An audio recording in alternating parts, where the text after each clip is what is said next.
First video introducing the Meta Ads, Facebook, Instagram ad strategy training. Okay, so what we're gonna do is just do a quick overview of the training, a few nuances, and then we're gonna get into it. Okay, so first things first, obviously we're right here. This video hasn't been uploaded yet. After this video, you're gonna go into how ads differ based on the funnel that you're using. So we teach, in terms of using ads at least, three primary funnels. There's a Facebook group, DM ads, and VSL. So really, you should have been through the lead generation training before you get here. And in this training, you're either doing maybe a paid VSL, maybe Facebook IG DM ads, and then maybe group. Generally, we're recommending people to do either the DM ads or the paid VSL. That's the majority of folks. But those are really the three out of the lead generation strategies that we teach. So in our training, in the Facebook section, we break down each of these and how ads differ based on the ones that you're using. And then we're gonna go through just setting up Meta Ads, just a walkthrough of the interface. I go through here creating your ad strategy, so how to create the ads, how to test, angles and variations, not getting banned, so compliance. Then I go through audience strategy, audience hypothesis, and creating audience buckets, lookalikes. This is a really important section where we talk about the mindset around validating ads and ads in general. You know, it's funny, like ads is actually a lot of mindset and a lot of discipline. And so you have to understand the scientific method and really kind of like the variables that you're working with, because they act like combinations on a log. You can, you know, unless you have something just off the wall that you're trying to do that's just like really different, just like something that we've never heard of before, which is generally not the case. Ads will work for you eventually if you just get those three things right: the offer, the messaging, and the audience. So it's really just a matter of time. They're like combinations on a lock that you kind of have to unlock. And if you really use the scientific method, eventually you will figure it out. But I cover all of this in here. And then what we do here is we go over the initial campaign strategy and budgeting. So this goes over kind of everything at a high level. When I say campaign budgeting and strategy, that's like overarching what the strategies are going to be, like how many campaigns you're going to set up, what the settings and all that stuff is going to be on the campaigns, and then how you're going to budget each based on your budget. Okay, so this is kind of the overview here, and then we go through DM ads, Facebook group, and VSL. Okay, so you only have to go through one of these videos depending on which funnel you're trying to do. Then we go through KPIs of every funnel. I go through it really lightly here, but all the KPIs are covered in the primary trainings in the lead generation section, which you should already have been through. Then we go through tracking, conversion, and pixels, and then we go through the setup and launching ads. So again, in terms of setup and launching, there's really three ones, and you just pick which funnel that you're doing, and you go through that video. Then we go through daily workflow of ads. That's very, very important. You need to kind of either you or a VA have some stuff to do daily. And then we go through optimization and scaling. So just everything you need to know when you hit the 7 to 14 day mark or 15-day mark of which ads to cut, how to take initial ads and scale them further. If the ads don't work, what to do next and how to iterate. And ultimately also, if everything's working, just really how to scale it up. I mean, everything in here is more than enough to get you to multiple 7 figures in revenue, maybe even 8 figures in revenue. And again, like, you know, here we've scaled to 600-700 grand a month in ad spend, 4 million a month in cash collected. That's just closers, right? Not even some of the other companies I own that do ads. And, you know, it's all really, you know, through paid media and through what's in this training for the most part. And then if you get more advanced in this, our team can help you too. And then we go over retargeting. So that is basically it. Everything is covered holistically, and then there's just kind of a few choose your own adventure sections depending on which funnel that you're using. So I think you'll find this really valuable. I want to cover high-risk and STAPE real fast, but just I already covered the whole thing about the scientific method. Just a few things in terms of mindset. We have a whole module on this, but one thing I didn't cover in that module is in the beginning, a lot of times things are kind of weird, right? So the ads might be working, you might be getting good cost per call, but you might notice in the beginning, like your leads aren't really in your industry, or sometimes like the first week you start taking calls, the show rate's really bad, or you get like these really off the wall prospects. Just give it time. Oftentimes in the beginning, the pixel's still trying to figure out who is really your good target market. And so some of your initial leads and calls and stuff, they're just weird. Almost every funnel I've ever done, there's this weirdness in the beginning, and then it gets a lot better and it gets a lot steadier. So sometimes that does happen in the beginning. Sometimes in the beginning it's really good. But a lot of times it's like not unusual to launch something new, take 7 calls and 1 show up. It's weird how that happens. I've seen it so many times. Even back in 2016 when I was running my agency, I was running ads for myself, and that happened to me all the time. It was just weird. Also, that's in the beginning.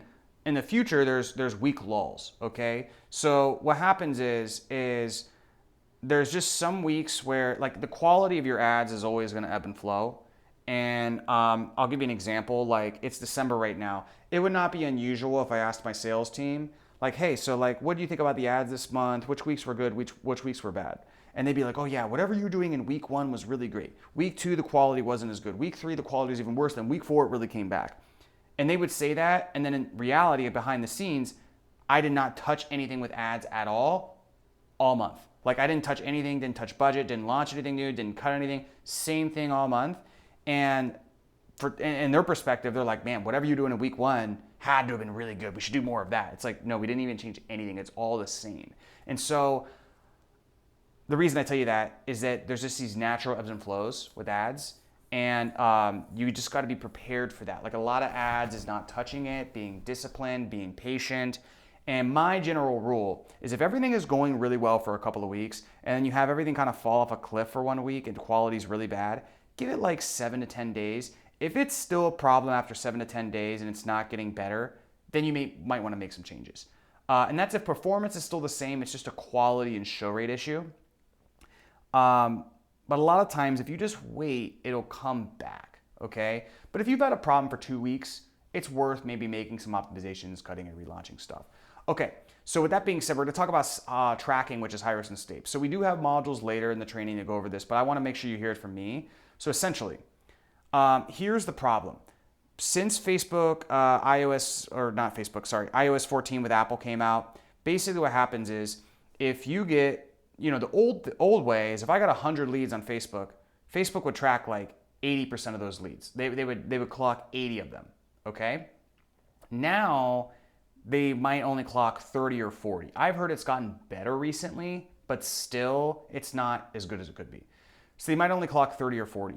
So obviously you could see like that would pose some problems when it comes to tracking. But really with tracking, we're not worried about that with Facebook. Like the Facebook reporting dashboard, even since the beginning of time, has always been wrong, okay? It never is accurate. And what we'll talk about in the workflows and tracking trainings is you really need to go to the source. So you don't look at how many leads you got from Facebook, you look at how many leads you got from your CRM, okay? So we'll cover that more later. It's not as much of a tracking issue. The main issue is it's an optimization problem. So for instance, the more leads or booked calls or purchases, whatever you're doing, the more of that you get in a single campaign, the more the campaign's going to optimize. Now we'll talk about this later, but you need like 30 to 50 conversion fires per week for the event you're optimizing for per campaign, okay? You might wanna re-listen to that section one more time. So we'll talk about that later, but basically, because of that, you need a certain amount to optimize, and because Facebook might only clock 30 to 40%, sometimes that 30 to 40% isn't enough to optimize, okay? That's basically it. Now, here's the thing. With the DM ads, you're not sending it to an external funnel. So because of that, everything is within the Meta ecosystem and it tracks perfectly and you don't have to worry about it at all. So that's good, right? You're good there. So it doesn't matter with DM ads. With group, what happens generally is you're gonna get so many leads.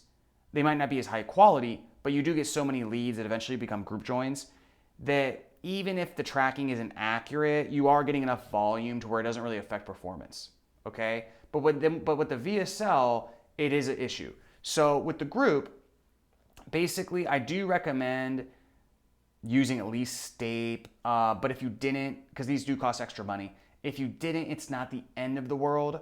With the VSL, you need to probably use one if not the other. Hyros is probably what I'd recommend if you had to pick one. We use both. Stape.io is what I would use just bare minimum if you know, at the very, very least, okay? And again, you're not using this necessarily to get accurate tracking. You're using, I mean, Hyros will give you accurate tracking, so that will. But what you're using these for is to set up what's called server-side offline conversions, to where instead of going through the pixel, you're essentially setting something up to where you're manually feeding every single lead that you're getting back into Facebook, and it's really gonna help the optimization. Because the problem with the VSL, where this really becomes an issue, is that your lead cost might be $50 to $100, and your cost per book call cost might be $100 to $400. So because of that, if you're only spending $300 a day, you're not, at that 30 to 40% matching rate, which we talked about, you're not gonna get enough leads feeding back through for things to properly optimize.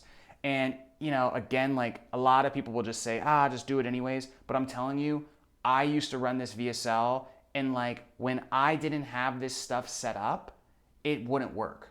You know, it was like, and that's a funnel that did $50 million. It literally wouldn't work if I didn't have this stuff set up. That's a VSL, okay? Again, you don't have to worry about that probably with the other stuff. Group, it's kind of optional. I do recommend it, but it's optional. With VSL, if you have unlimited budget or you don't really care, just set up both, okay? Because Hyros is gonna be better for the attribution. Stape is gonna feed back more through server-side offline conversions. If you could only pick one, I would do Hyros, because you can do both through Hyros. You're gonna get the attribution. When I say attribution, you're gonna be, and Hyros is really right now one of the only things that can do this. There's others, but Hyros is, I think, the best. When I say attribution, that means you can tell which calls came from which campaigns and also which sales came from which campaigns. That's very important, right? So you not only get the attribution with Hyros, but you also can use the Hyros pixel, which effectively will act as a server-side offline conversion and can increase the matching rate. So if you only use one, I'd use Hyros. Ideally, you could use both. If you're really budget conscious, you might want to use Stape.io because it's the cheapest, and you're not going to get the attribution, but you will get the server-side offline conversions, which is good. So at the very least, you could use that, and that's pretty inexpensive. Okay. Now with Hyros and Stape, I believe, we do have these in the referral directory. So if you go to the introductory section and you see this, you can go through, and we have a special, like with Hyros especially, we can get you a much better pricing, like significant. Like the difference between paying $5,000 up front and I think $400 or $500 a month. I don't quote me on that, but it's something like that. And then Stape is, I think, a one-time fee, and it's not too bad. So that's really it for this training, guys. This is a really, really great training for ads. I mean, this is exactly what we do to do really, you know, the highest ads at the highest level in the coaching industry, to be quite frank. So I think you guys will really enjoy it.